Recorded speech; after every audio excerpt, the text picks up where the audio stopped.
Hello everyone and welcome to the channel. I'm Emmanuel, I'm an airline pilot and a member of the PMDG 777 beta team. Welcome to this tutorial on the electronic checklist system of the PMDG Boeing 777. In this tutorial we're going to talk about how the ECL works in general, we're going to go over an example and show you some of the options of what the ECL can do. Now, we are picking this one up in our tutorial flight over here, and we have now completed all the preparations, we have completed our briefing, and once the briefing is complete, that is our trigger to start the checklist. So the pilot flying is going to call for the pre-flight checklist, the pilot monitoring presses the checklist button on the display select panel, and that opens up the electronic checklist system. Now, the system is always going to show you the next normal checklist as a default option if no abnormal conditions exist. If non-normal conditions or abnormal conditions exist, then the associated non-normal checklist is automatically going to be shown. You can tell if a malfunction has an associated checklist by a little checkbox that would show on the ICAS message in front of the associated malfunction. If the checkbox is there and you press the checklist button, then the associated abnormal checklist is automatically going to open on the electronic checklist. If several abnormal conditions exist, then you will be presented with a list of all the checklists you can do, and then you can do them one by one. Now let's start with how the normal checklists work. And in all checklists there are two kinds of items. You have those items that the aircraft can detect automatically, and you have those items that the pilots need to check manually.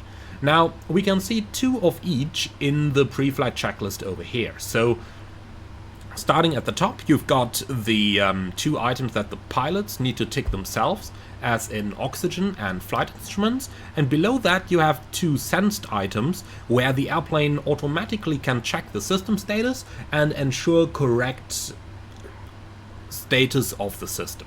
So in this case, the oxygen test and the flight instrument check need to be done by the pilots, while the airplane is automatically able to determine that the park and brake is set, as we can see on the ICAS message over here, and that the fuel control switches are in cutoff, as we can verify on the panel down here.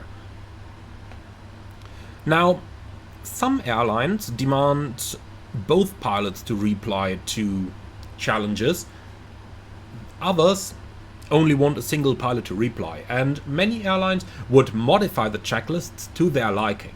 The checklists included with the PMDG ECL system are the standard Boeing 777 checklists. Now, some airlines will modify them.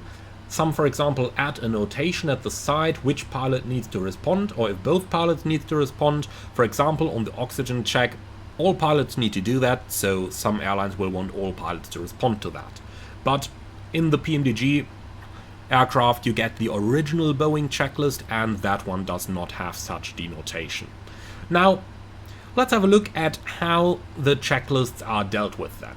So I'm just going to close this once again to restore the standard state that we would have at this state of the flight. The pilot flying is going to call for the pre-flight checklist, the pilot monitoring presses the button and starts reading. Pre-flight checklist, oxygen, and then the pilot flying response tested 100%.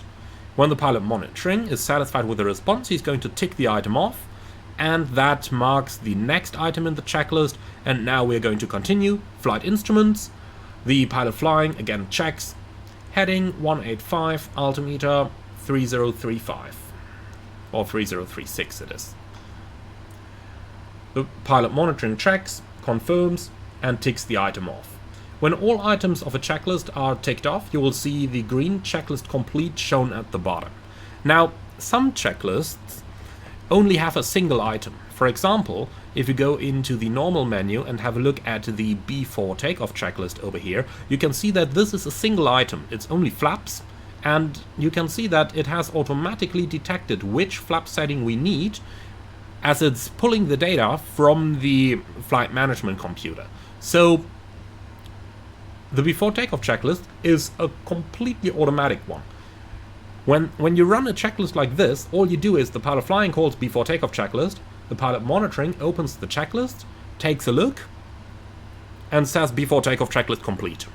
Some airlines will want the other pilot to confirm this by also saying checklist complete, but that is really airline specific stuff, and that's going to be different on every airline. Now, there are a couple of buttons located at the bottom over here.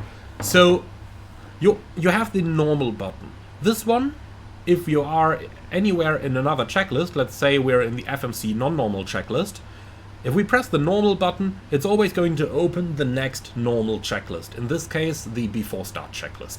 But as we have opened a non-normal checklist, we can also see the non-normal button down here, and we can use the two buttons to skip back and forth between the checklists. So if we press the non-normal now, you can see that it returns us to the non-normal checklist that we have previously opened.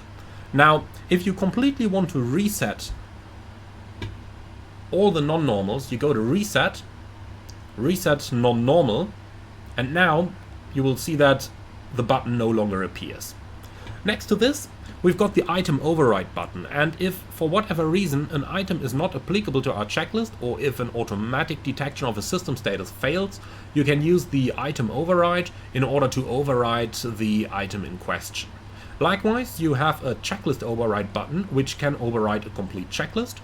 And in case you want to restart a checklist, you can use the checklist reset button located next to it, which is going to reset the entire checklist that you have currently open. There is a little gap in here, and that is because there is space for another button which opens on a certain condition. So in here you would find the notes button, and notes can be any notes left from a previous checklist. For example, if you do an engine failure checklist and the thing tells you to land using flaps 20, then you might get a note down here that is going to tell you exactly that when you click on the button. And like this, the system is very easy to use. It provides easy and immediate access to any notes that a non-normal checklist might have had, and due to the automatic detection of certain items, it provides a couple of fail-safes that in conventional checklists would not be available. Overall, a really intuitive system, a really easy one to use once you start working with it, and in my opinion a much better system than the previous paper checklists that we had on the Boeing 737. With all of that, I would like to say thank you very much for watching. Hope that you enjoyed this one. If you did, be sure to let me know in the comments below. Leave a like, comment and subscribe, and if you're up for more, why not make a small donation through the Buy Me Coffee link in the video description below. Thank you for watching, and I see you all again on the next one.